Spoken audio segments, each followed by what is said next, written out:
गोजाममा बिमल खेमा महासचिव रोशन गिरी आज कालिम्पोङ आइपुगेका छन्।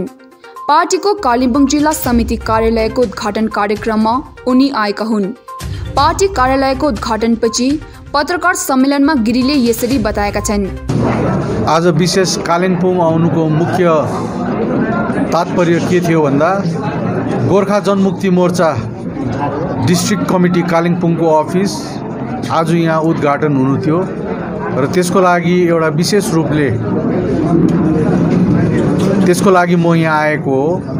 र त्यो बाहेक हाम्रो एउटा सेक्रेटरीट लेभलको मिटिङ छ जसमा जीएस, एजीएस र अर्गनाइजिङ सेक्रेटरीहरू बसेर एउटा मिटिङ छ गोर्खा जनमुक्ति मोर्चाको। त्यो पनि एउटा मुख्य तात्पर्य हो। चुनाव नजिक आइरहेछ दाजु, उम्मेदवारितालाई लिएर कतिको काम छ? उम्मेदवार लिएर हाम्रो कार्य युद्ध स्तरमा छ।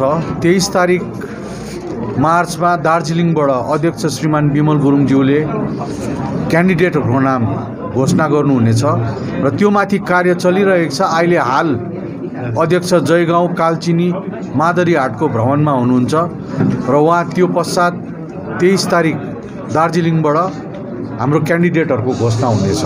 विशेष गरी चुनावमा तपाईहरुको मुद्दा के हुनेछ, के लिएर आउनुहुन्छ? मुद्दा त अब हाम्रो धेरैवटा मुद्दाहरू छ है, तर पनि अब मुख्यतम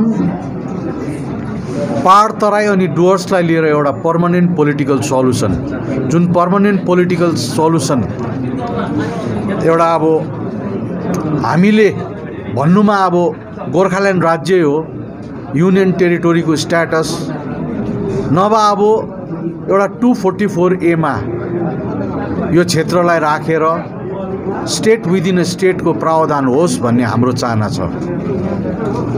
भर्खरै शुभ सर है अहिले तपाईहरुको पार्टीबाट राजीनामा दिए है, त्यसमा के भन्नुहुन्छ? विशेष शुभ सरको विषयमा म के भन्न चाहन्छु भने उहाँले राजीनामा दिनु 3 दिन अगाडि मलाई बिहानै फोन गर्नुभएको थियो र उहाँले भन्नुहुन्थ्यो कि हामी गट अफ गेम खेलौँ भनेर। मलाई बिजेपीबाट उठाउनुहोस्, पैसाको खोला बगाइन्छ र दार्जिलिङको क्यान्डिडेटहरू तपाईहरुले आफ्नो पार्टीबाट उठाउनुहोस्, मलाई चाहिँ बिजेपीबाट उठाउनुहोस् र त्यसले गर्दा पैसाको केही दुःख हुँदैन भन्ने कुरा गर्दै थियो। र त्यहाँबाट के बुझ्छ त्यो अनुमान तपाईले लाउन सक्नुहुन्छ, यो च्यानल हेर्दै गरेको जनताले लाउन सक्नुहुन्छ। कता न कता तपाईहरुसँग मिलेन नै यो बिजेपीसँग मिलेन नै तपाईहरुले यो खेलिरहेको हामी हैन, बिजेपीसँग हामी ट्याक्कै मिल्दैनौँ। बिजेपीले जुन प्रकारले हामीलाई 2009 देखिको 2020 सम्म ढाड्दै ल्यायो, छलकपट गर्दै ल्यायो, झुटको राजनीति गर्यो, त्यहाँदेखिको हामी बिजेपीसँग न्याक्कै भएर हामीले यो एउटा नयाँ स्ट्र्याटेजी बनाएर काम चालेको हौँ र बिजेपीसँग हामी मिलेर हामी कार्य गर्दैनौँ र जनतालाई पनि हामी आह्वान गर्छौँ कि बिजेपीले जुन प्रकारले हामीलाई झुटा बोलेर राजनीति गर्यो, एनआरसी लगाएर जुन प्रकारले गोर्खाहरूलाई हाम्रो किपटबाट लखेट्ने एउटा प्रयास हुँदैछ, त्यसको लागि जागरुक र सचेत होइदिउँ जनता।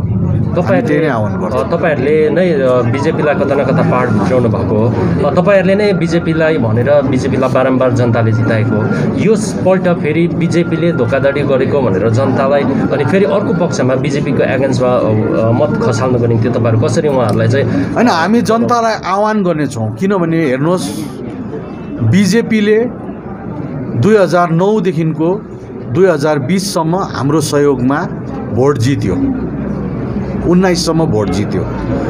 तर बिजेपीले पर्मानेन्ट पोलिटिकल सल्युसनमाथि, गोर्खाल्यान्डको मुद्दामाथि 11 जात गोष्ठीलाई ट्राइबल स्ट्याटस दिनुको लागि केही कार्य गरेन।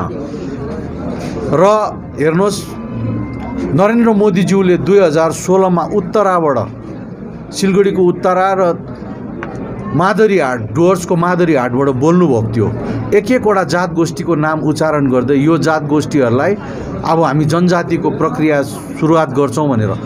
तर उहाँले झुटै खाली बोलेको जस्तो भयो नि त। यत्रो वर्षमा पनि भएन एउटा प्रधानमन्त्रीले बोलेको वचन। अमित शाहज्यूले 2019 को लोकसभा चुनावमा यहाँ बोलेको, हामी पछाडि जब उहाँ गृहमन्त्री भयो त्यति बेला भेट्दाखेरि उहाँले आसाम चुनावका बाद देखेंगे भनेको र हेर्नुहोस् उहाँहरूकोमा गोर्खाप्रति केही सोच विचार छैन। विस्तारवादी पार्टी हो बिजेपी। उनीहरूले आफ्नो पार्टीलाई विस्तार खाली गर्नु चाहन्छ र मेन स्ट्रिमको राजनीति गर्नु चाहन्छ। हाम्रो गोर्खाहरूको समस्यासँग उहाँहरू कुनै प्रकारको जिज्ञासा राख्दैन, चासो राख्दैन र जनतालाई पनि बिजेपीको भुलभुलैयामा नभुलिदिने हामी आह्वान गर्छौँ। ल्याएर भित्राउने हामी नै हो, हाम्रो अध्यक्ष नै हो। तर आज बिजेपीले जुन प्रकारले कोल्टे नीति गरेर राजनीति गरेको छ त्यहाँदेखिको जनतालाई आह्वान होइदिने हामी आह्वान गर्छौँ। विशेष गरी नि तपाईँहरूले जुन कुरा गर्नुहुँदैछ बिजेपीले यतिको वर्षसम्म केही दिएन भने त्यसकै रिसको बदलामा नै बिजेपीलाई योपालि मत नखसाल्नु हो कि जसको पक्षमा तपाईँहरूले मत प्रचार गर्नुहुन्छ, जसको पक्षमा अहिले तृणमूल सरकारसँग तपाईँले जुन गठबन्धन गरिरहनु भएको छ उहाँहरूबाट केही ठुलो उपलब्धि पाउने आशामा चाहिँ यो जनताले योपालि भोट खसाल्नु पर्ने हो? हेर्नुहोस् होइन, पर्मानेन्ट पोलिटिकल सल्युसनको विषयमा म भन्नु चाहन्छु है। पर्मानेन्ट पोलिटिकल सल्युसन जबसम्म स्टेट अन बोर्ड हुँदैन, स्टेट गभर्मेन्टको जबसम्म सहभागिता हुँदैन तबसम्म पर्मानेन्ट पोलिटिकल सल्युसनको कुरा यहाँनिर समाधान हुँदैन। र पर्मानेन्ट पोलिटिकल सल्युसन होइन म भन्दैछु, हेर्नुहोस् पर्मानेन्ट पोलिटिकल सल्युसन अहिलेको स्थितिमा 2019मा सबैभन्दा बृहत जब चाहिँ बिजेपी आसाम सरकार बिजेपीले रुल गर्दै थियो र केन्द्रमा बिजेपी हुँदाखेरि बोडोल्यान्ड टेरिटोरियल रिजन एउटा पावरफुल अटोनोमस स्ट्याटस त्यो पाएको हो भनेपछि बिजेपीले गोर्खाल्यान्ड राज्य दिँदैन, एकदमै स्पष्ट छ त्यो। बिजेपीले युनियन टेरिटोरी पनि बनाउँदैन र त्यसले गर्दाखेरि अहिले हामीले यही प्रकारको एउटा व्यवस्थामाथि एउटा जोड दिनुपर्ने आवश्यकता छ र त्यसको लागि स्टेट गभर्मेन्टको सहभागिता हुनुपर्छ। जब पहिला 2008 सालदेखिको ट्राइपार्टाइट मिटिङ भयो त्यति बेला केन्द्र सरकारलाई राज्य सरकारले चिठी लेखेको र त्यहाँदेखिको ट्राइपार्टाइट मिटिङ भयो र आज पनि यहाँको स्टेक होल्डर्सहरू बसेर सबै बसेर आज अब एउटा हामीले पर्मानेन्ट पोलिटिकल सल्युसनको लागि हामीले केन्द्र सरकारलाई बङ्गाल सरकारलाई हामीले चाप सृष्टि गर्नुपर्ने आवश्यकता देखिँदैछ र बङ्गाल सरकारको मिस ममता ब्यानर्जीले उहाँले 15 डिसेम्बरमै जलपाइगुडीको प्राङ्गणबाट भनिसक्नु भएको छ कि पर्मानेन्ट पोलिटिकल सल्युसन कसैले गर्नु सक्छ भने म गर्नु सक्छु भनेर भनेको छ र हिजोको जुन टिएमसीको मेनिफेस्टो रिलिज भयो त्यो मेनिफेस्टोको फरवर्डमै मिस ममता ब्यानर्जीले लेख्नु भएको छ कि स्टेक होल्डर्स इलेक्टेड रिप्रेजेन्टेटिभ लोकल्सहरूलाई लिएर पर्मानेन्ट पोलिटिकल सल्युसनको लागि म पाइला चाल्छु भनेर उहाँले त्यो फरवर्डमै लेखेको छ भनेपछि हामी आश्वस्त र विश्वस्त भएर एकपल्ट हामीले हेरौँ सघाएर। यत्रो दिन बिजेपीलाई सघाएर त केही त भएन र एकपल्ट सघाएर हेर्दा के हुन्छ? हामीले जिन्दगीभर टिएमसीमा टाँसिएर हामी बस्छु भनेको होइन। चुनावी घोषणापत्रमा पहाडको निम्ति हलदाई त्यति साह्रो कुनै बुदा देखिँदैन नि, अब कसरी सपोर्ट गर्नुहुन्छ टिएमसीलाई? हेर्नुहोस् उहाँहरूले विशेष ध्यान दिएको छ टी गार्डनको समस्यामा है र पर्मानेन्ट पोलिटिकल सल्युसनको फरवर्डमा त्यति लेखिएको छ है। हामीले कार्य गर्नुपर्ने हो।